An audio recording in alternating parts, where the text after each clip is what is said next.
नमस्कार दोस्तों, स्वागत है आपका मेरे YouTube चैनल में। आज जैसा कि अपन कक्षा 9 और कक्षा 10 एनसीईआरटी के विज्ञान से संबंधित बातें पढ़ रहे थे और मैंने बहुत सारे वीडियो भी आपके लिए अच्छे समझाने लायक जो वीडियो थे वो मैंने डाले हैं। लेकिन कुछ मेरे पुराने जो पढ़ने वाले बच्चे थे उनके डिमांड पर और आपके डिमांड पर मैंने अब थोड़ा सा पैटर्न चेंज किया है, जिसमें आज मैंने टॉपिक लिया है ऑन डिमांड। बच्चों की डिमांड पर मैंने टॉपिक लिया है ह्यूमन डिजीज ऑफ ह्यूमन या मानव के रोग। अब मानव के रोगों से संबंधित अपन ने पहले से ही बात कर रखी है कि अपन एनसीईआरटी के अनुसार ही चलेंगे। लेकिन एनसीईआरटी में कक्षा 10 हो, कक्षा 9 हो, कोई सी भी क्लास हो, 11 12 हो, या अगर आप कोई बच्चे नीट की तैयारी कर रहे हैं तो इनके लिए ये वीडियो बहुत ही इंपॉर्टेंट होने वाला है, क्योंकि अपन नीट का जो सिलेबस है उसके अनुसार और एनसीईआरटी, आईबीएससी के अनुसार पढ़ने जा रहे हैं। इसके अलावा आपके जितने भी कंपटीशन एग्जाम है, कॉम्पिटिटिव एग्जाम है, उनके लिए भी ये ह्यूमन डिजीज का चैप्टर बहुत काम आने वाला है। और जनरल साइंस में जनरल क्वेश्चन जो पूछे जाते हैं तो भी ह्यूमन डिजीज के बहुत सारे क्वेश्चन पूछे जाते हैं जो अपन को बहुत सिंपल तरीके से करने होते हैं। अब यहाँ पर अपन बात करें, सबसे पहले आप मानव रोगों के बारे में पढ़ने से पहले आपके दिमाग में एक बात बैठा लेनी है कि मानव रोग को पढ़ने से पहले स्वस्थ शरीर किसको कहते हैं? स्वस्थ शरीर किसको कहते हैं? मतलब कहने का अर्थ ये कि एक स्वस्थ जीवन यानी कि अच्छा जीवन क्या होता है, या फिर आप ये कह सकते हैं स्वास्थ्य किसे कहते हैं, हेल्थ किसको कहते हैं, हेल्थ किसे कहते हैं। तो यहाँ पर सबसे पहले रोगों को पढ़ने से पहले आपके दिमाग में एक बात आ जानी चाहिए कि स्वास्थ्य क्या होता है, हेल्थ क्या होती है, क्या शारीरिक रूप से स्वस्थ व्यक्ति ही स्वस्थ कहलाता है, या उसी को अपन कह सकते हैं कि उसका स्वास्थ्य बहुत अच्छा है, या फिर इस स्वास्थ्य में और कौन सी बातें आती हैं, या अपन किसी व्यक्ति को परिपूर्ण स्वास्थ्य, अच्छा स्वास्थ्य वाला व्यक्ति किसको कह सकते हैं। तो यहाँ पर आपके दिमाग में सबसे पहले ध्यान रखना है कि वह व्यक्ति स्वस्थ होता है या उसका स्वास्थ्य बहुत अच्छा होता है जो मानसिक, शारीरिक एवं सामाजिक रूप से स्वस्थ हो, उसको अपन स्वस्थ कहते हैं। ठीक है, उसको अपन क्या कहते हैं? स्वस्थ कहते हैं। अब मानसिक रूप से स्वस्थ का मतलब बहुत सारे व्यक्तियों को आपने देखा होगा कि वैसे वो फिजिकल रूप से बहुत फिट है, लेकिन मेंटलिटी उनकी ऐसी है कि वो किसी से बात नहीं कर पाते हैं, किसी के ऊपर शक ज्यादा धारण करते हैं, या किसी पूर्वाग्रह से ग्रसित रहते हैं। इस तरह की जो मानसिक स्थितियां होती हैं वो व्यक्ति स्वस्थ नहीं। पहली बात, भले वो शारीरिक रूप से स्वस्थ है। दूसरी बात, शारीरिक रूप से अगर कोई व्याधि है, शारीरिक रूप से बीमार है, तो अपन उसको सामान्य बीमार कहते हैं, उसको स्वस्थ नहीं कहते हैं। लेकिन सामाजिक स्तर पे भी अगर व्यक्ति किसी तरह की कुंठाग्रस्त है, कोई बात अपने दिमाग में लेकर के कहीं पर अपने को एक्सप्रेस नहीं कर पा रहा है, बता नहीं पा रहा है कि मैं क्या कहना चाह रहा हूँ, किसी के सामने बोल कुछ रहा है, उसका पर्याय लोग दूसरा बना रहे हैं, तो यहाँ पर ये तीनों चीजें आपको ध्यान में रखनी है।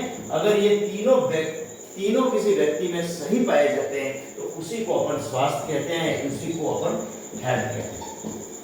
समझ गया? अब दूसरी बात आती है, हेल्थ कहते हैं। अब वास्तव में जो बीमारी होती है या रोग जो होते हैं उसके बारे में अपन को इसमें आगे पढ़ना है। तो अब सबसे पहले यहाँ पर एनसीईआरटी की बुक के अनुसार अपन चले तो WHO,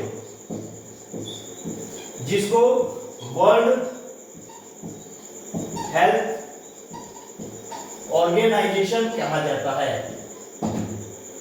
वो पूरे विश्व की एक बहुत बड़ी संस्था है जो पूरे विश्व के लोगों का स्वास्थ्य और सभी प्रकार के पर्यावरणीय मुद्दों को ध्यान में रख करके बनाई गई है और वो सभी पे कंट्रोल करने का कार्य करती है, सभी पे निगरानी रखती है। जैसे कि अभी आपने देखा था, अभी कुछ समय पहले कोरोना वायरस आया था और कोरोना वायरस आया था, उसमें वैक्सीन का निर्माण किया, बहुत सारे देशों ने वैक्सीन बनाई, लेकिन वही वैक्सीन कारगर, मतलब वही वैक्सीन मार्केट में उपलब्ध हुई या लगाएगी लोगों को जो WHO के द्वारा पूर्ण रूप से वेरीफाई थी, पूर्ण रूप से उसको कहा गया था कि ये जो वैक्सीन है वो सही है, लोगों के ऊपर किसी प्रकार का दुष्परिणाम नहीं डालने वाली है। तो यहाँ पर WHO की संस्था के बारे में आपको थोड़ा सा ध्यान रखना है पहले। उसके बाद WHO ने बहुत सारी बीमारियों को रिकवर, मतलब समूल नष्ट कर दिया है। जैसे कि आपने देखा होगा चेचक, प्लेग, ये एक समय में ऐसी डिजीज थी चेचक जिसको माताजी कहते थे, और अब चेचक का उन्मूलन हो गया है। यानी कि ऐसी दवाई आई, ऐसी दवाई बनाई, ऐसे टीके बनाए जिसके कारण चेचक को समूल नष्ट कर दिया गया है। उसके बाद प्लेग, चूहों से होने वाली बीमारी, चूहे काटने से होने वाली बीमारी, इसको भी पूर्ण रूप से खत्म कर दिया गया है। तो ये बीमारियां जो थी उनको तो खत्म कर दिया है, लेकिन कुछ और बीमारियां, आधुनिकीकरण बढ़ गया है, जगह जगह कारखाने लग गए हैं, वाहन ज्यादा हो गए हैं, इसके बाद प्रदूषण ज्यादा हो रहा है। ये सब ज्यादा होने से क्या हो गया, बीमारियां और ज्यादा बढ़ गई। अब यहाँ पर बीमारियां और ज्यादा बढ़ गई, तो यहाँ पर अगर अपन बात करें कि कौन कौन सी बीमारियां हैं और कितने प्रकार के रोग होते हैं जो ह्यूमन को प्रभावित करते हैं, मनुष्य को प्रभावित करते हैं। अब यहाँ पर ये मुख्य रूप से आपको ध्यान रखना है कि सबसे पहले रोगजनक कारक, रोगजनक कारक। अब कारक का मतलब क्या है, कौन कौन से ऐसे कारक हैं, कौन कौन से ऐसे फैक्टर हैं जिसके कारण बीमारियां फैलती है, रोग फैलता है। तो कारक कई प्रकार के हो सकते हैं। उसको अपन अगर पढ़ने की दृष्टि से देखें तो उसको 5 भागों में डिवाइड कर दिया गया है। पहला जैविक कारक, दूसरा रासायनिक कारक, सुनना ध्यान से, तीसरा पोषकीय कारक, चौथा भौतिक कारक, पांचवा आनुवंशिक कारक। अब ये पांचों कारक क्या है उसके बारे में अपन थोड़ा सा डिटेल में पढ़ेंगे इसको, और आप इसको नोट करते रहना, क्योंकि ये जो मैं मैटर आपके लिए प्रस्तुत कर रहा हूँ वो कई किताबों का निचोड़ है, कई प्रकार की किताबों को मैंने टटोला है, उसके बाद इसको आपके सामने प्रेजेंट में कर रहा हूँ। तो आपको अच्छी तरह से याद रहना चाहिए कि भाई रोग जनकों के कारक जो पैथोजन फैक्टर होते हैं वो फैक्टर कितने प्रकार के होते हैं। तो ये फैक्टर 5 प्रकार के होते हैं। जैविक भी हो सकते हैं, रासायनिक भी हो सकते हैं, उसके बाद आप ये कहो कि पोषकीय भी हो सकते हैं, भौतिक भी हो सकते हैं, उसके बाद आनुवंशिक भी कारक हो सकते हैं। तो अपन एक एक करके इसके बारे में चर्चा करेंगे। जैविक कारकों में आपको ध्यान रखना है कौन कौन से रोग उत्पन्न करने वाले सभी जीवों को, जितने जीवों द्वारा रोग होते हैं, जीवों द्वारा जो रोग फैलते हैं उन सबको जैविक कारकों के अंतर्गत लिया गया है। अब जीवों द्वारा कौन कौन से रोग कौन कौन से जीवों द्वारा फैलते हैं, तो विषाणु है, जीवाणु है, प्रोटोजोआ है, कवक है, ये सभी जो रोग हैं उनको अपन विषाणु, जीवाणु, प्रोटोजोआ, कवक, सूक्ष्म जीव, विषाणु, जीवाणु, प्रोटोजोआ, सूक्ष्म जीव, इनके कारण जो रोग फैलते हैं उनको अपन क्या कहेंगे, जैविक कारकों द्वारा फैले हुए रोग कहेंगे। दूसरा कारक आपके सामने आता है रासायनिक कारक। अब रासायनिक कारक आप जानते हो वातावरण में जितना भी रसायन है, धुआं है, फैक्ट्रियों से निकला हुआ धुआं है, उसके बाद औद्योगिक अपशिष्ट हैं, ये सब रासायनिक कारकों में आते हैं। उनके कारण होने वाले जो रोग होते हैं उनको अपन कहेंगे रासायनिक कारक। जैसे धूल कण है, एलर्जन कण है, परागकण है, विषाणु है, हार्मोन्स है, यूरिया है, यूरिक अम्ल है, यूरिक अम्ल है, धुआं है, रासायनिक वेस्ट है, यानी कि केमिकल फैक्ट्रियों में निकला हुआ जो वेस्ट होता है, ये सब है, ये सभी रासायनिक कारकों में आते हैं। जैविक कारक हो गया, रासायनिक कारक हो गया। इसके बाद पोषकीय कारक। अगर किसी व्यक्ति में पोषण की कमी के कारण, यानी कि उसको सही तरह से भोजन का संतुलित आहार नहीं ले रहा हो, तो विटामिन की कमी से, किसी अन्य प्रकार के तत्व की कमी से कोई रोग होता है तो उसको अपन कोशिकीय कारक कहते हैं। जैसे कि खनिज लवण, प्रोटीन, कार्बोहाइड्रेट, वसा आदि की अधिकता भी रोगग्रस्त कर देती है और उसकी कमी भी रोगग्रस्त कर देती है। अगर आप एक ही प्रकार के आप ज्यादा प्रोटीन का सेवन कर रहे हो तो भी आपके लिए नुकसानदायक है, ज्यादा कार्बोहाइड्रेट खा रहे हो तो भी नुकसान है। तो इन सब का एक बैलेंस डाइट होनी चाहिए जो जिसके कारण अगर कोई रोग फैलता है तो उसको अपन कोशिकीय कारक कहते हैं। उसके बाद भौतिक कारक। भौतिक कारक में गर्मी, सर्दी, उसके बाद विद्युत आघात, उसके बाद आप देखो तो विकिरण आदि के कारण होने वाले जो रोग होते हैं उनको अपन भौतिक कहते हैं। जैसे बहुत ज्यादा गर्मी हो गई जिसके कारण ह्यूमन में हार्मोन जो होते हैं वो ऐसे सीक्रेट होने लग जाते हैं, उनके एंजाइमों में कमी मानव शरीर में पाए जाने वाले जो एंजाइम विशिष्ट ताप पर ही काम करते हैं, तो ज्यादा तापमान से उसमें और ज्यादा उनकी एफिशिएंसी में कमी आ जाती है, दक्षता में कमी आ जाती है और वो जो काम करना चाह रहे हैं वो काम नहीं कर पाते। तो ये जो कारण होते हैं उनको भौतिक कारक कहते हैं। उसके बाद लास्ट आता है अनुवांशिक कारक। अनुवांशिक कारक में अनुवांशिकता से होने वाले रोग जैसे कि रंजकहीनता, रंजक एक विशेष प्रकार के रंग नहीं दिखते, वो पीढ़ी दर पीढ़ी चलने वाला रोग है। उसके आपको ध्यान रखना है वर्णांधता, हीमोफीलिया, ये सभी अनुवांशिक रोग है जो एक पीढ़ी से दूसरी पीढ़ी में फैलने वाले रोग कहलाते हैं। तो यहाँ पर आप रोगों को रोग जनकों के कारकों के आधार पर, रोग जनक कितने प्रकार के होते हैं उसके आधार पर 5 भागों में इसको डिवाइड कर सकते हैं। जैविक कारक, रासायनिक कारक, कोशिकीय कारक, भौतिक कारक और अनुवांशिक कारक। अब यहाँ पर आपको ये ध्यान रखना है कि आप इसका अंग्रेजी वर्जन भी आप इसके साथ साथ पढ़ सकते हैं। जैसे कि ये जो है फैक्टर काजिंग डिजीज, ये रोग जनकों के कारक है, उसमें सबसे पहले अपन ने लिखा जैविक। तो जैविक मतलब बायोलॉजिकल एजेंट, इसके बाद रासायनिक केमिकल एजेंट, थर्ड वन कोशिकीय न्यूट्रिशनल एजेंट, फिजिकल एजेंट भौतिक कारक, उसके बाद जेनेटिकल एजेंट। तो ये जो इंग्लिश वर्जन के हमारे छात्र हैं वो भी इस तरह से आप देख सकते हो कि रोग जनक कितने प्रकार के होते हैं, या जो फैक्टर इफेक्टिंग ऑफ डिजीज कौन कौन से होते हैं। तो मुख्य रूप से मैंने आपको फैक्टर बताए, कितने प्रकार के फैक्टर होते हैं, 4 प्रकार के, 5 प्रकार के कारक जो मैंने बताए। फैक्टर कॉजिंग डिजीज, ये 5 प्रकार के कारक हैं। अब यहाँ पर आपको ये ध्यान रखना, ये तो 5 प्रकार के कारक हो गए, कौन कौन से फैक्टर हो गए वो मैंने आपको बता दिए।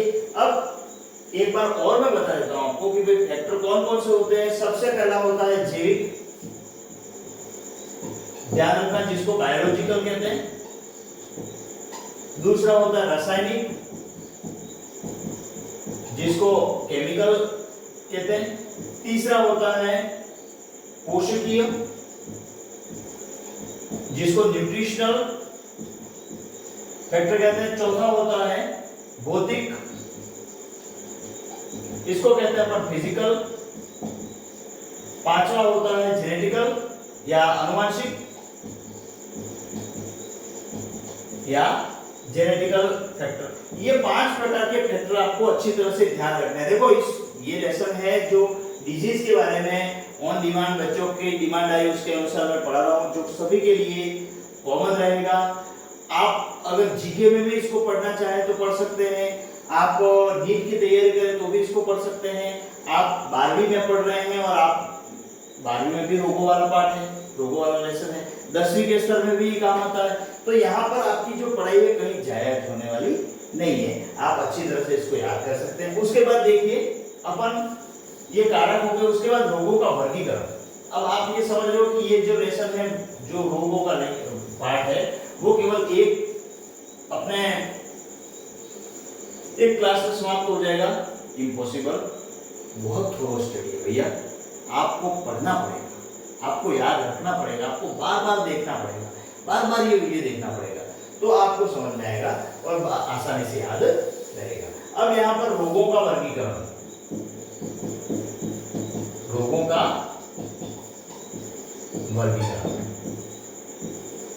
रोगों का वर्गीकरण, क्लासिफिकेशन ऑफ डिजीज,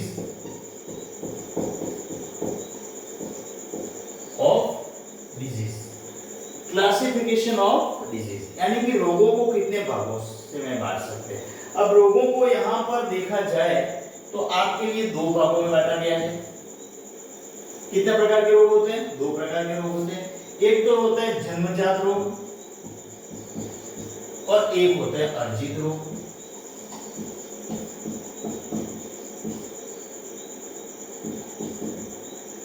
अर्जित रोग, ठीक है, कॉन्जेनिटल रोग डिजीज और acquired disease. Two type of disease, first one congenital disease and acquired disease, two type of disease. अब यहाँ पर सिंपल सी बात है, जन्मजात रोग क्या होते हैं और अर्जित रोग क्या कहलाते हैं। अब जन्मजात रोग अपन जानते हैं, जो जन्म से माता पिता से आए हैं बच्चों में, उसको अपन क्या कहेंगे? जन्मजात रोग। और ये अर्जित रोग जन्म के बाद ग्रहण करने वाले रोग, जो अपन किसी न किसी कारण से ग्रहण करते हैं। आपने ये जो कारण देखे उसमें एक तो अनुवांशिक कारण था, लेकिन बाकी सब है वो इसमें आ गया, जैसे कि जैविक कारक है, भौतिक कारक है, रासायनिक कारक है, पोषणीय कारक है। तो ये सभी रोग किसमें आएंगे? अर्जित रोग। अब यहाँ पर आपको ये टॉपिक इस तरह से याद रखना है कि देखिए रोग कितने प्रकार के होते हैं। ह्यूमन, विशेष रूप से अपन क्या पढ़ रहे हैं यहाँ पे? Human disease. आपको दिमाग में रखना, देखो ट्रैक से अपन को फिसलना नहीं।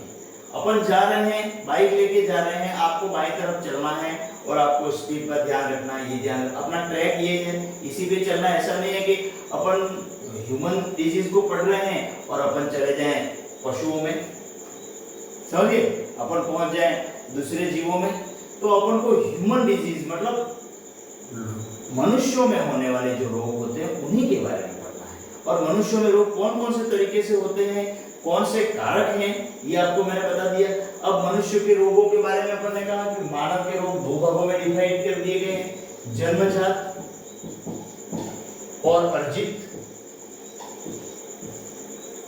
जन्मजात रोग में आपने समझ लिया, जो जन्म से प्राप्त होते हैं व्यक्ति में, जन्म से प्राप्त होते हैं, त्रुटि के कारण होते हैं। अर्जित रोग जो होते हैं वो बाद में प्राप्त किए जाते हैं, व्यक्ति को बाद में होते हैं, जन्म के बाद। जैसे जन्मजात में कौन सा रोग आएगा बताइए आप? मैं बता देता हूं, हीमोफीलिया, वर्णांधता, ठीक है। ये ऐसे रोग होते हैं जो जन्म से ही आते हैं व्यक्ति में, वो बाद में नहीं आते हैं, जन्म से ही आते हैं। अर्जित रोगों में सभी प्रकार के रोग आ गए। बुखार है, सर्दी है, इसके बाद आपके जो भयंकर रोग होते हैं वो भी है, पीलिया है। इस तरह की बीमारियां जो होती है वो बाद में होती है। तो ये अपने जीवन काल में कभी न कभी ये अवस्था में आती है। भयंकर रोगों में कैंसर है, एड्स है, इसके बाद लैंगिक संबंधी रोग आते हैं, ये भी आते हैं इसमें। तो ये सभी आ गए, ये बाद में अर्जित करने वाले। अब अर्जित करने वाले रोगों को बाद में ग्रहण किए जाते हैं, और अर्जित करने वाले जो रोग होते हैं उनको दो भागों में बांटा गया है। They are divided into two type. कौन कौन से? पहला होता है संचरणीय रोग और असंचरणीय रोग। असंचरणीय रोग यानी कि संचरणीय रोग का मतलब एक व्यक्ति से दूसरे व्यक्ति में या एक जीव से दूसरे जीव में फैलने वाले रोग। और असंचरणीय रोग में जो नहीं फैलते हैं। तो संचरणीय रोग में कौन कौन से होते हैं? ऐसे रोग जिन्हें रोगजनक बाह्य वातावरण शरीर में प्रवेश करने से होता है, और शरीर में प्रवेश करने की क्रियाविधि को संक्रमण कहा जाता है। बाह्य वातावरण से अपन को मिला है और उसमें रोग फैल गए, उसको कहते हैं संचरणीय रोग, फैलने वाले रोग। जैसे कि रोगजनकों का संक्रमण वायु, जल, भोजन आदि से होता है। रक्त संपर्क शरीर के संपर्क से होता है। तो ये सभी रोग जो होते हैं वाहक जीवों से, जैसे कि मच्छर है, मक्खी है, खटमल है, सैंड फ्लाई है, इस तरह की मक्खियों से होने वाले रोग हैं, मच्छरों से होने वाले रोग हैं। ये सभी रोग जो होते हैं वो संचरणीय रोगों की श्रेणी में आते हैं। संचरणीय रोग है, ये फैलते हैं, किसी जीव के आने से फैलते हैं, वायु द्वारा फैलते हैं, जल द्वारा फैलते हैं, या इन्फेक्शन होता है, या फिर अपन ये कह सकते हैं कि रक्त आदान प्रदान के दौरान फैलते हैं, या फिर लैंगिक रोग होते हैं, जब शरीर का संचालन होता है, शरीर संपर्क होता है, उस समय फैलते हैं। तो यहाँ पर ये जो रोग होते हैं उनको अपन कहते हैं संचरणीय रोग। समझ गए आप? संचरणीय रोग को अंग्रेजी में कम्युनिकेबल डिजीज कहा जाता है, और नॉन कम्युनिकेबल डिजीज होते हैं असंचरणीय रोग। असंचरणीय रोग में कौन कौन से रोग आएंगे? जैसे कि मैं कहूं मधुमेह, डायबिटीज जिसको अपन कहते हैं, मधुमेह, कैंसर, हृदयाघात, हार्ट डिजीज जो होती है वो संचरणीय नहीं होती है। आप हार्ट पेशेंट के साथ बैठ के खाना खाओ, इसके बाद आप दूसरे रोग जैसे कि मधुमेह, किसी को डायबिटीज है तो आपको डायबिटीज नहीं होगी, फैलेगी नहीं, ठीक है? तो इसको कहेंगे असंचरणीय रोग, ये फैलने वाले रोग होते नहीं है। जैसे कि हार्ट संबंधी प्रॉब्लम है, मधुमेह है, इसके बाद कैंसर है, ये जो रोग है वो फैलते नहीं, एक व्यक्ति से दूसरे व्यक्ति में या एक जीव से दूसरे जीव में फैलते नहीं। अब इसके बाद ये तो हो गए। अब मैं आपको जन्मजात रोगों और अर्जित रोगों के बारे में एक एक करके टॉपिक अपन लेंगे। अब यहाँ पर ये बात ध्यान रखनी है आपको कि मानव में जितने भी रोग होते हैं उनको कितने भागों में बांटा गया है? तो 2 भागों में बांटा गया है, जन्मजात और अर्जित। जन्मजात रोग होते हैं वो संचरणीय रोग होते हैं, और असंचरणीय 2 भागों में इसको डिवाइड किया गया है। अब यहाँ पर बात आती है कि कुछ रोग जैसे ये हो गए, जन्मजात हो गए, अर्जित हो गए, और अर्जित रोगों में कुछ रोग ऐसे आते हैं जो लैंगिक संबंधी रोग होते हैं, जनन संबंधी रोग होते हैं, उनका भी अध्ययन अपन एक एक करके करेंगे। अब यहाँ पर कुछ रोग जो होते हैं उनके बारे में, अब आपको देखो रोगों के बारे में पढ़ने से पहले आपको रोगों में क्या क्या चीजें आपको याद रखनी है, क्या आपको अच्छी तरह से मुख्य रूप से कौन कौन सी चीजें याद रखनी है। तो किसी रोग के बारे में पढ़ने से पहले रोग जनक का नाम, रोग जनक का नाम, दूसरा होता है रोग कारक,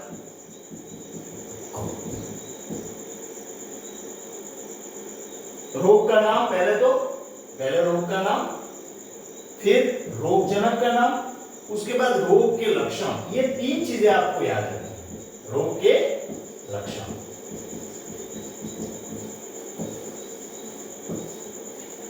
आपको मनुष्य में होने वाले रोगों के बारे में जानकारी करने के लिए 3 बातें मुख्य रूप से याद होनी चाहिए।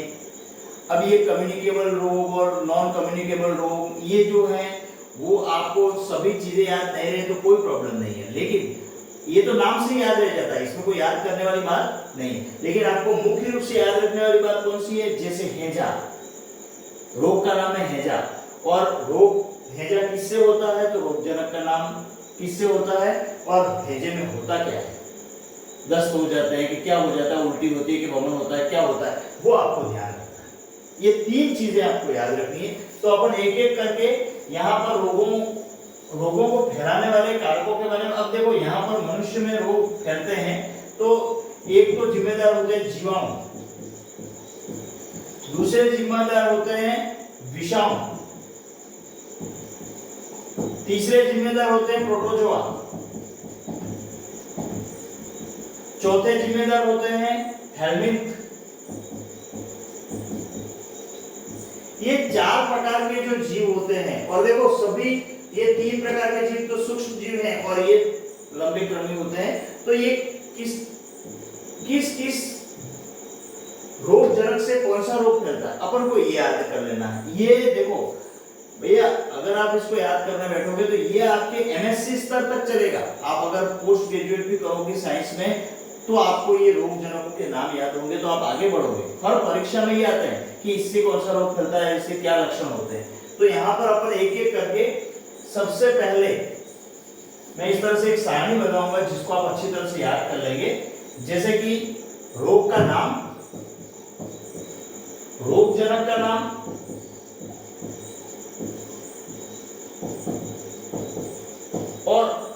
तीसरा आएगा आपके लक्षण, रोग के लक्षण। ठीक है, अब सबसे पहले अपन जीवाणु जनित रोगों के बारे में पढ़ेंगे। जीवाणु जनित रोग, अब आप अच्छी तरह से इसको एक एक करके लिख सकते हैं या याद कर सकते हैं, आपको जो भी करना है आपके हिसाब से देख लीजिएगा। सबसे पहला आता है तपेदिक, या इसको क्षय रोग कहते हैं। क्या कहते हैं? तपेदिक या क्षय रोग, अंग्रेजी में ट्यूबरकुलोसिस कहा जाता है। तपेदिक या क्षय रोग, इसके रोग जनक का नाम है माइक्रोबैक्टीरियम ट्यूबरकुलोसिस।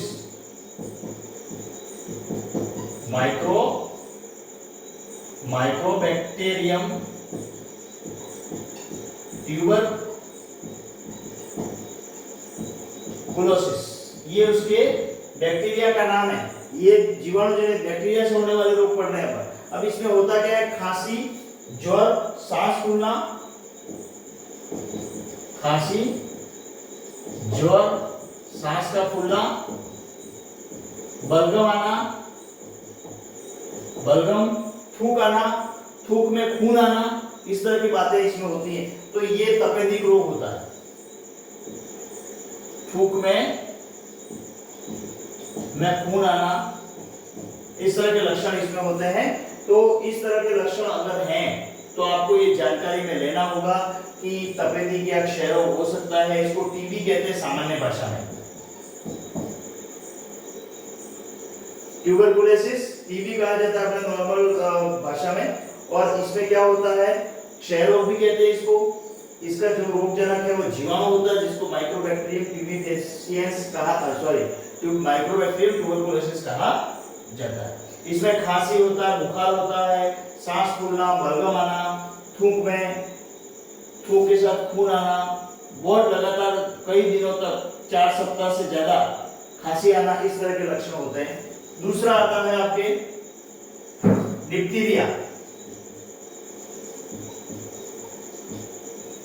या इसको हिंदी में बोला जाए तो कंठ रोहिणी कहते हैं, या कंठ रोहिणी डिप्थीरिया। डिप्थीरिया, इसका रोग जनक है कॉर्निबैक्टीरियम डिप्टेरी। कॉर्निबैक्टीरियम डिप्टेरी, कॉर्निबैक्टीरियम डिप्टेरी इसके बैक्टीरिया का नाम है। और सांस लेने में तकलीफ और बुखार, सांस लेने में तकलीफ होती है, पीड़ा होती है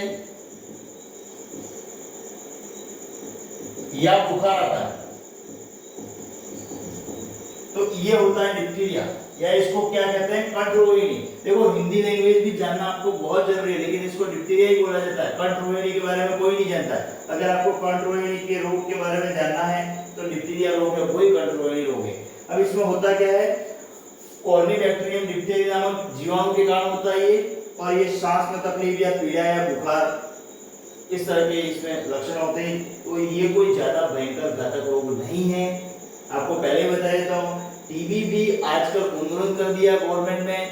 इसका डॉट्स करके इलाज आता है, जो अपने राजकीय चिकित्साओं में बिल्कुल निःशुल्क मिलता है, और पूरा कोर्स लेने के बाद व्यक्ति पूर्ण रूप से स्वस्थ हो जाता है, पहले जैसा था ऐसे ही हो जाता है। तो यहाँ पर आपको थोड़ी सी जागरूकता भी रखनी है कि अपन को, अपने समाज में कई सारे लोग ऐसे होते हैं जिनको टीबी हो जाती है, तो घबराते हैं कि टीबी हो गई, मेरे को क्या होगा, बात नहीं करते किससे। तो आपको इस तरह का अवेयरनेस थोड़ा सा कराना है कि टीबी एक सामान्य बीमारी है और वो दवाई से बिल्कुल ठीक हो जाती है, और इसकी दवाई भी सरकार द्वारा मुफ्त में दी जाती है। उसके बाद डिप्थीरिया तो बहुत नॉर्मल चीज है। उसके बाद तीसरा आता है काली खांसी। काली खांसी या कुकर खांसी कहते हैं, या वुफिंग कफ इसको कहा जाता है। वुफिंग कफ, बॉर्डेला पर्टुसिस, बॉर्डेला पर्टुसिस नामक बैक्टीरिया से होता है। बोर्डेला पर्टुसिस नामक बैक्टीरिया से होता है और यह अधिकतर बच्चों में अधिक और लगातार वाली तेज खांसी और खांसी के साथ वमन, यानी कि खांसी तेज आवाज की खांसी और या वमन, इसके साथ उल्टी हो जाती है, उसको कहते हैं अपन काली खांसी, कुकर खांसी। ये भी बहुत नॉर्मल है, बच्चों में होने वाला, अधिकतर बच्चों में होने वाला रोग है यह, और बैक्टीरिया जनित रोग होता है ये आपके 3 प्रकार के रोग आपको अच्छी तरह से याद रखने हैं, तपेदिक, डिप्थीरिया, काली खांसी। इनके रोगजनक याद रखने हैं, mycobacterium tuberculosis, corynebacterium diphtheriae, bordetella pertussis. रोगजनकों के लक्षण में खांसी, तकलीफ, सांस लेने में तकलीफ, बुखार आना, ये नॉर्मल है। उसके बाद चौथा रोग आप देखिए, जीवाणु जनित रोग पढ़ रहे हैं अभी अपन। जीवाणु जनित रोग में चौथा आपके रोग है हैजा, बहुत ही नॉर्मल रोग है हैजा। चौथा रोग है हैजा, और हैजा जो होता है वो विब्रियो कॉलेरी नामक बैक्टीरिया से होता है। विब्रियो कॉलेरी नामक बैक्टीरिया से होता है, और इसमें उल्टी दस्त और शरीर में पानी की कमी, दस्त और पानी की कमी होती है, तो बहुत इजी है ये नॉर्मल होने वाला रोग है। बारिश में अधिकतर नया पानी आता है, उसमें ये विब्रियो कॉलेरी बैक्टीरिया बॉडी में प्रवेश कर जाता है, जिससे उल्टी, दस्त और पानी की कमी हो जाती है। उसके बाद निमोनिया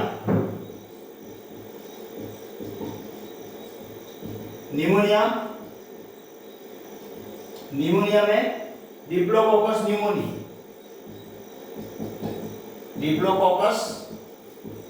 न्यूमोनी, ये इसका बैक्टीरिया रोगजनक है, और फेफड़ों में संक्रमण, सांस लेने में तकलीफ,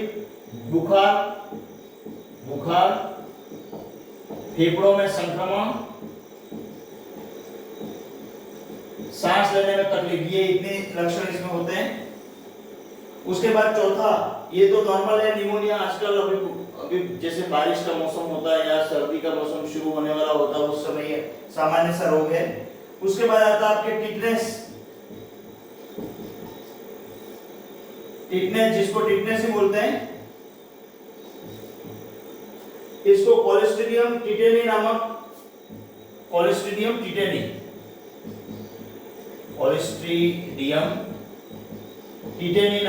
बैक्टीरिया से होता है। ये क्लोस्ट्रीडियम टिटेनी नामक बैक्टीरिया से होता है, और जबड़ों का खुलना नहीं, जबड़े बिछ जाते हैं, जिसको अपन सामान्य भाषा में दांत बंद हो जाना कहते हैं। जबड़े इस तरह से बिछ जाते हैं रोगी में, और शरीर में झटके लगते हैं, जबड़ों का नहीं खुलना,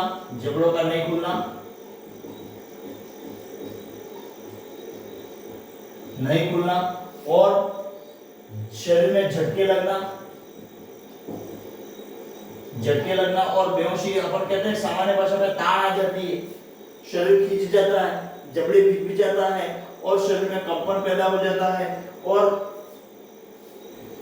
इस तरह के लक्षण इसमें पाए जाते हैं, बेहोश हो जाता है, तो इसको कहते हैं टिटनेस हो गया, टिटेनी। ये भी क्लोस्ट्रीडियम टिटेनी नामक बैक्टीरिया से होता है।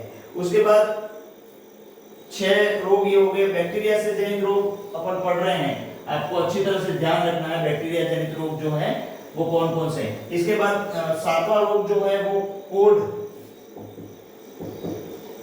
जिसको कुष्ठ रोग कहते हैं, कुष्ठ या हैंसन का रोग भी कहा जाता है। कौन सा रोग होता है? हैंसन का रोग। इसका माइक्रोबैक्टीरियम लैम्प्री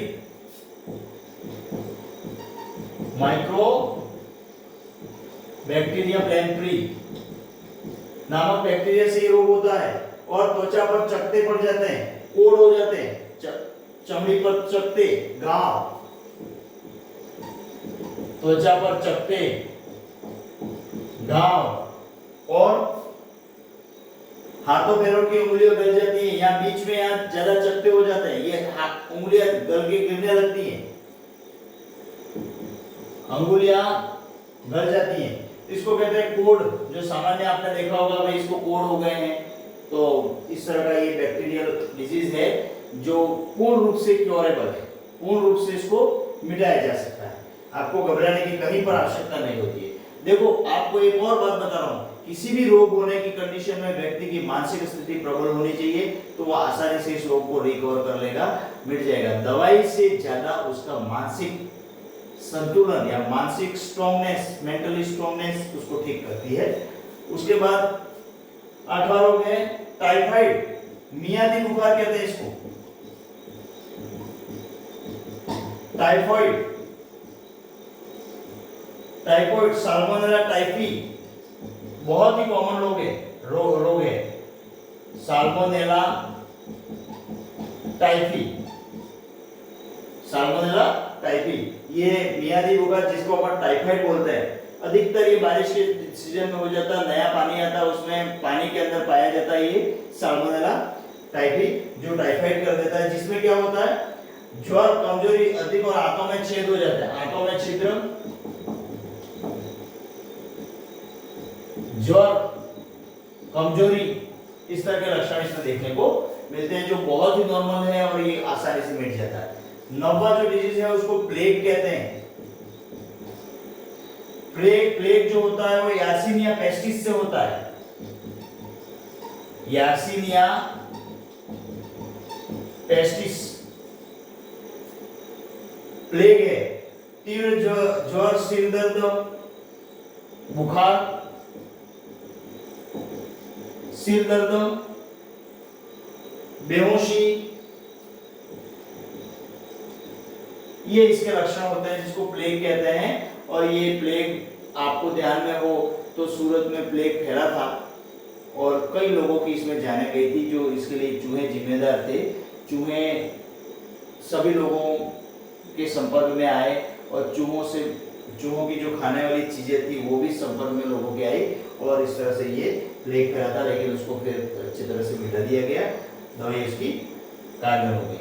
ये तो हो गए आपके 9 प्रकार के जो रोग मैंने आपको बता दिए। कौन कौन से हैं? तपेदिक, डिप्थीरिया, काली खांसी, हैजा, निमोनिया, टिटनेस, कोढ़, कुष्ठ रोग, मियादी बुखार, टाइफाइड और प्लेग। ये इतने रोग जो होते हैं वो आपके जीवाणुजनित, जीवाणु से होने वाले ये 9 प्रकार के रोग, आप अच्छी तरह से इसको याद कर सकते हैं। और इसके लक्षण जो होते हैं वो लगभग एक जैसे होते हैं।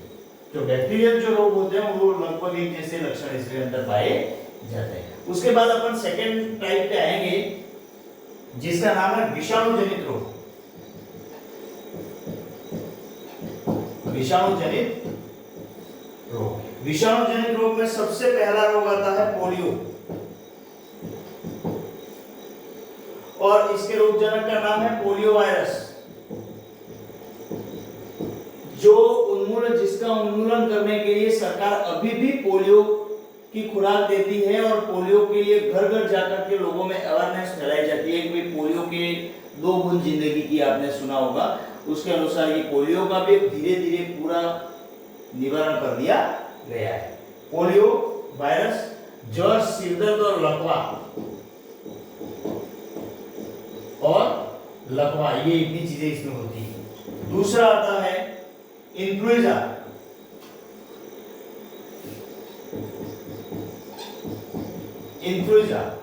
इन्फ्लुएंजा जो होता है वो आर्थोमिक्सोवायरस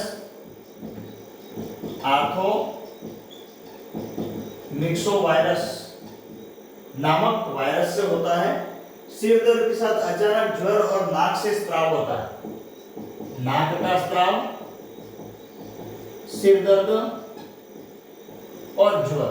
अब सिर दर्द और ज्वर जो हैं वो हर कंडीशन में होने वाले लक्षण हैं, याद रखने आपको।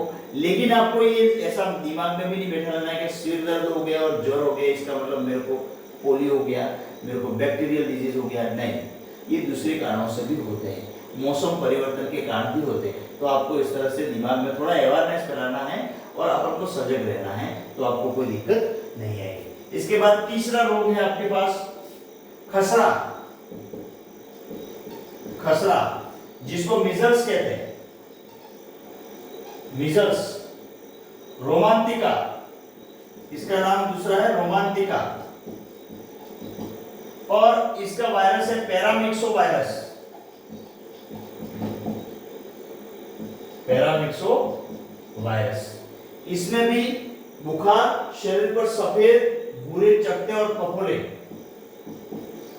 शरीर पर चकत्ते व फफोले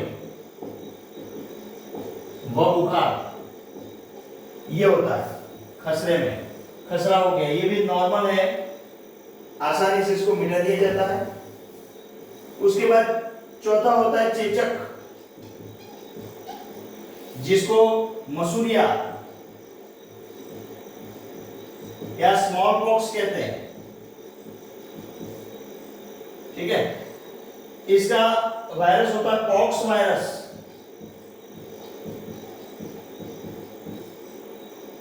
और शरीर पर फफोले पड़ जाना और ज्वर आना,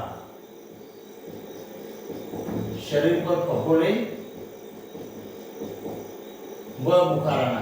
तो ये 4 प्रकार के जो डिजीज हैं वो आपके विषाणु वायरस जनित रोग होते हैं, जैसे कि पोलियो है, इन्फ्लुएंजा है, खसरा है, चेचक है। ये 4 प्रकार के रोग जो होते हैं वो वायरस से होने वाले रोग हैं। 9 प्रकार के रोग आपके पढ़ने में अभी तक जो आपको पढ़ना है प्राइमरी, मतलब आपको तैयारी के हिसाब से, अगर आप डॉक्टरी करोगे तो बहुत सारे रोग फिर आपको पढ़ाए जाएंगे, वो नहीं है। आपको केवल अभी बेसिक रूप से इतने रोगों के बारे में जानकारी लेनी है। इसके बाद आते हैं विषाणुजनित हो गया। जीवाणुजनित कितने रोग थे? 9 प्रकार के रोग थे। अब विषाणुजनित रोग आ गया। विषाणुजनित रोग 4 प्रकार के हो गए। अब आता है प्रोटोजोआ जनित रोग। अब प्रोटोजोआ के बारे में आप जानते हो, सूक्ष्म जीव होते हैं, अधिकतर एक कोशिकीय जीव होते हैं, ठीक है। तो प्रोटोजोआ जनित रोग में सबसे पहले आता है मलेरिया। मलेरिया, मलेरिया में प्लाज्मोडियम की जातियों से होता है। प्लाज्मोडियम जाति है। प्लाज्मोडियम में 4 प्रकार की जाति होती है, plasmodium vivax, plasmodium falciparum, plasmodium malariae, plasmodium vivax, plasmodium ovale. ये अलग अलग फिर आगे आप स्टडी अपन फोरम में पढ़ेंगे, उस समय पढ़ेंगे। तो प्लाज्मोडियम की 4 प्रकार की, जिसको कहते हैं भाई सिर वाला बुखार, सिर में चढ़ गया बुखार, फैलसीफेरम से हो गया, वाइवेक्स से हो गया, प्लाज्मोडियम ये मलेरिया से हो गया। तो इस तरह से अलग अलग 4 प्रकार। लेकिन प्लाज्मोडियम स्पीशीज उसको कहा जाता है, प्लाज्मोडियम जाति से होने वाले रोग। सर्दी के साथ तेज बुखार, सर्दी के साथ तेज बुखार। दूसरा प्रोटोजोआ से जनित रोग जो होते हैं उसमें अमीबीय पेचिश,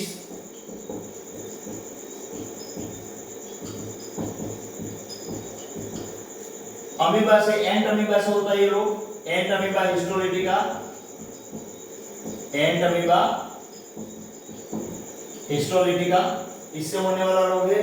पेट दर्द, आंतों में मरोड़, ऐठन, दस्त में खून आना, दस्त में खून आना, पेट दर्द, आंतों में सूजन, इस तरह के रोग। ये भी पानी से होने वाला रोग है। दूषित पानी अगर पियोगे तो ये एंट अमीबा इसके अंदर होते हैं, हिस्टोलिटिका। उसके बाद तीसरा है diarrhoea, giardia, giardia intestinalis, giardia intestinalis, giardia इतना ही नाम याद रखो तो भी काफी है। इसकी प्रजाति से ये डायरिया रोग होता है, जिसमें दस्त और उल्टी, डायरिया हो जाना बहुत नॉर्मल है, बच्चों में ज्यादा होता है। ये इधर उधर की वस्तुएं खा लेते हैं, पानी पी लेते हैं, दूषित पुरानी पड़ी हुई चीजें खा लेते हैं, डायरिया ज्यादा होता है बच्चों में। उसके बाद चौथा है अफ्रीकन निंद्रा रोग। अफ्रीकन निंद्रा रोग, अब ये जो रोग होता है वो ट्रिपिनोसोमा से होता है। गेबियंस, जिसमें रोगी को नींद आती है और तंत्रिका तंत्र नींद आता, नींद ज्यादा आना, और तंत्रिका तंत्र थोड़ा डिस्टर्ब हो जाता है, बात करता क्या है उसका अर्थ क्या निकलता है, इस तरह की कंडीशन हो जाती है, अफ्रीकन निद्रा रोग। उसके बाद पांचवा रोग है काला आजार।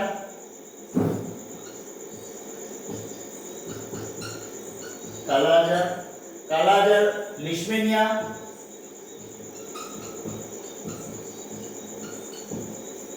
डोनोमेनी से होता है, और इसमें भी तेज दर्द और यकृत का आकार बढ़ जाता है, लीवर यकृत का बढ़ जाना, यकृत का बढ़ना और बुखार। ये 5 प्रकार के रोग प्रोटोजोआ से होते हैं। कितने प्रकार के? 5 प्रकार के रोग प्रोटोजोआ से। मलेरिया, अमीबिया पेचिस, डायरिया, अफ्रीकन निद्रा रोग, काला आजार। तो आपको अच्छी तरह से याद रखना है कि 5 प्रकार के रोग किससे होते हैं? प्रोटोजोआ से होते हैं। देखो याद रखना, बैक्टीरियल जो रोग 9 प्रकार के मैंने बताए, विषाणु द्वारा होने वाले रोग 4 प्रकार के बताए, प्रोटोजोआ से होने वाले रोग 5 प्रकार के बताए। अब यहाँ पर आता है हेलमिंथ से होने वाले रोग। हेलमिंथ, अब हेलमिंथ में अगर आपने पढ़ा हो, अगर आप नीट की तैयारी कर रहे हो, तो अगर आपने क्लासिफिकेशन पढ़ा है, तो क्लासिफिकेशन में हेलमिंथ 2 प्रकार के होते हैं, एसके हेलमिंथिस एवं प्लेटीहेलमिंथिस। तो यहाँ पर देखिए हेलमिंथ संबंधी रोग में सबसे पहले एस्केरियासिस।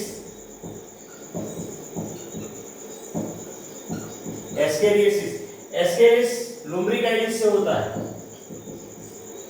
एस्केरिस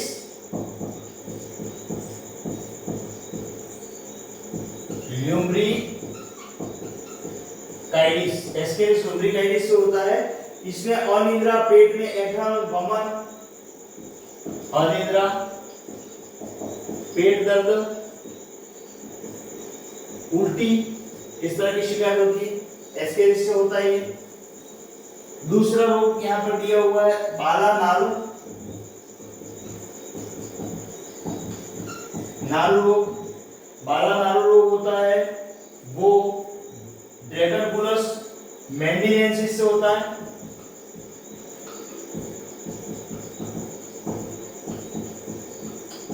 लेकिन इस रोग का पूर्ण रूप से निदान कर दिया गया है, पूर्ण रूप से उसको खत्म कर दिया गया, उन्मूलन कर दिया गया है। अगर किसी भी व्यक्ति को नारू रोग हो जाए, अभी भारत की बात करूं तो भारत में कहीं पर भी नारू रोग हो जाए, तो अगर किसी व्यक्ति को नारू हो जाए तो सरकार उसके घर में सब सुविधा कर देती है। पहले ऐसा सुना था अपन ने कि गवर्नमेंट की तरफ से हैंडपंप खुदाया जाता है, लेकिन अब नारू रोग किसी को होता ही नहीं है। पहले बाले निकलते थे, जो कृमि होता था हमारे बॉडी में पानी के साथ प्रवेश करता था और वो बॉडी में जाकर के लंबा होता था, और अपन को तो हुआ नहीं कभी, लेकिन हमारे जो grand father and grand mother बताते थे कि भाई नारू इस तरह का रोग है जो लंबा कृमि पैर से निकलता था, हाथ से निकलता था, इस तरह की कंडीशन इसमें पाई जाती थी। लेकिन अब इसका उन्मूलन हो गया है। इसमें क्या होता था? त्वचा पर छाला या फोड़ा बनना, त्वचा पर छाला बन जाता था या फोड़ा बन जाता, और उस फोड़े को फोड़ करके नारू का कृमि है वो बाहर निकलता था। इसके बाद तीसरा हाथी पांव रोग,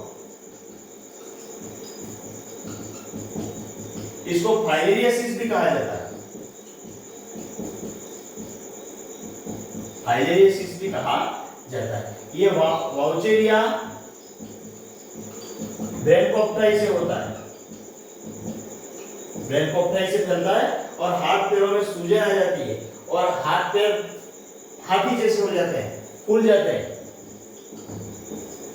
हाथ पैरों में सूजन और वृषण व स्तनों में सूजन आ जाती है, सूजन आ जाती है। तो ये रोग जो होते हैं वो आपके हेलमिंथ संबंधित रोग हैं, हेलमिंथ से होने वाले रोग हैं। ये 3 प्रकार के रोग, एस्केरियासिस, बाला या नारू रोग, हाथी पांव या फाइलेरियासिस नामक रोग होता है। तो यहाँ पर अपन ने साथियों आज रोगजनक के बारे में, मनुष्यों में होने वाले रोगों के बारे में थोड़ा सी जानकारी प्राप्त की है। अपन इसको और ज्यादा एक-एक करके आगे पढ़ेंगे, जो अपन नेक्स्ट वीडियो में बनाएंगे। काफी लंबा वीडियो हो जाएगा तो आप इसको देख नहीं पाएंगे, लेकिन साथियों आप मेरे चैनल को सब्सक्राइब कीजिए, और अपने दोस्तों को भी शेयर कीजिए। इस चैनल को और ज़्यादा ग्रो करने के लिए आपकी बहुत ज़्यादा ज़रूरत पड़ेगी, आपकी बहुत सहायता की आवश्यकता होती है, इसलिए आप इसको और ज़्यादा देखिए और इसको सब्सक्राइब कीजिए, बेल आइकन को दबाइए ताकि मैं जो नए नए वीडियो डालूँ वो आपको दिखा सकूं। धन्यवाद। तथास्तु। वंदे मातरम।